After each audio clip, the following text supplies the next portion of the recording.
Boeing has awarded Lockheed Martin 2 contracts to upgrade the latter's IRST-21 sensor system for use on the U.S. Navy's FA-180F fleet. According to Lockheed, the Block 2 contracts provide up to $100 million for developing advanced software, performing hardware upgrades and delivering prototypes, with the aim to enhance IRST-21's proven detection, tracking and ranging capabilities in radar-denied environments. Compared to radar, IRST-21 significantly enhances the resolution of multiple targets, giving pilots a see-first, strike-first capability that will allow them to accurately identify threat formations at longer ranges. The IRST-21's predecessor, the IRST, has accumulated more than 300,000 flight hours on the U.S. Navy's F-14 and on international F-15 platforms.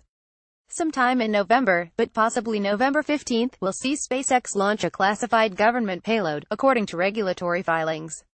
Under the codename Zuma, the spacecraft is being supplied by Northrop Grumman and will be launched into orbit by Falcon 9 rocket at Cape Canaveral Air Force Station's Landing Zone 1.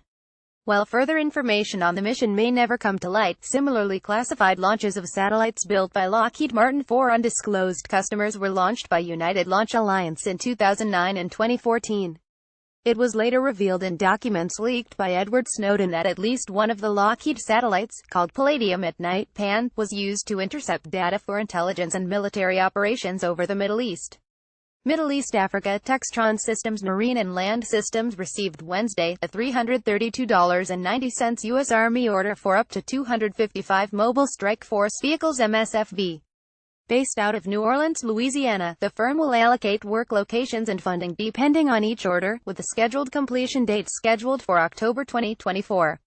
Based on Textron's Commando Select 4x4 armored vehicles, the MSFV comes in 3 variants including an armored personnel carrier APC equipped with a Mk.19 grenade launcher, an automatic belt-fed weapon system that fires 40mm grenades, and a .50 caliber machine gun turret. While the recipient of the vehicles was not mentioned in the contract, Textron sources speaking to Janes confirmed that the contract will support the Afghan National Army and Defense and Security Forces. Since the first vehicles were shipped to Afghanistan in 2011, 634 MSFVs spread across all 3 variants have been provided to the ANA. Europe. Saab has been tapped by MBDA to provide subsystems work on the European missile maker's Meteor Beyond Visual Range air-to-air missile. Under the $18.4 million deal, Saab will produce and deliver a radar proximity fuse system for the missile, which detects the target and calculates the best time to detonate the warhead to achieve maximum effect. Deliveries will take place from 2020 through to 2021. Last year, the Swedish Air Force became the first operator of the Meteor, testing it extensively on its Saab JAS-39 Gripen fighters, and MBDA planned to equip the missile on the Eurofighter Typhoon, F-35, and Dassault Rafale operated by several European and World Air Forces. As part of investigations into the 2014 downing of Malaysia Airlines Flight 17 over eastern Ukraine, it has been reported that the Georgian government transferred a Buk missile to the Dutch Military Intelligence and Security Service earlier this year. The missile type is suspected to have been the one responsible for the aircraft's downing, after being supplied by Moscow to ethnic Russian separatists fighting for secession from Ukraine. The Netherlands had previously tested the Buk's explosive power during tests in Finland, and in conjunction to the investigation, the Dutch Defense Ministry also wants to see the extent to which the missile can pose a threat to the new F-35 Joint Strike Fighter. Over 100 persons of interest have been identified by Dutch Chief Prosecutor Fred Westerbeek, including those who organized the arrival of the rocket and oversaw its transport from Russia to Ukraine and back. Asia-Pacific. U.S. rifle manufacturer Barrett will supply 40 M107A1 anti-material weapon and 42 multi-role adaptive design MRAD sniper rifle to New Zealand's Defence Force. The weapons will be carried by infantry personnel and commandos. Estimated to cost in excess of $2.85 million, the sale also includes day optics, suppressors and ballistic computer auxiliary equipment to complement the weapon systems. They will be inducted into service by mid-2018. South Korean firms signed a number of cooperation agreements and ventures with foreign UAV manufacturers at this year's ADEX event in Seoul. General Atomics Aeronautical Systems Inc. GAASI inked a Memorandum of Understanding MO with Hoon Technologies Co.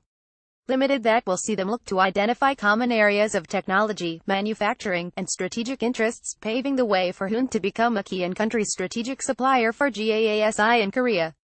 Another MO was signed between GAASI and Korean Advanced Institute of Science and Technology opens the door for better understanding of the civil airspace environment of South Korea, its regulatory structure. Meanwhile, Israel Aerospace Industries IAI and Hankook Carbon formed a joint venture to offer UASV, which Korea Aviation Technologies will manufacture, on both the military and civilian markets, specifically in South Korea. The Republic of Korea Air Force is planning to set up a new airborne intelligence, surveillance and reconnaissance ISR unit in December, specifically tasked with analyzing the data collected from its new RQ-4 Global Hawk assets. A total of 4 Global Hawks are on order, with the first batch of 2 scheduled to arrive next year followed by the final 2 in 2019. The new unit will work alongside Seoul's existing ISR battalion, which includes a fleet of 4 Boeing 737-700 PSI airborne early warning control AEWC system aircraft. Today's video: Syrian Democratic Forces performed celebratory donuts after evicting ISIS from Raqqa.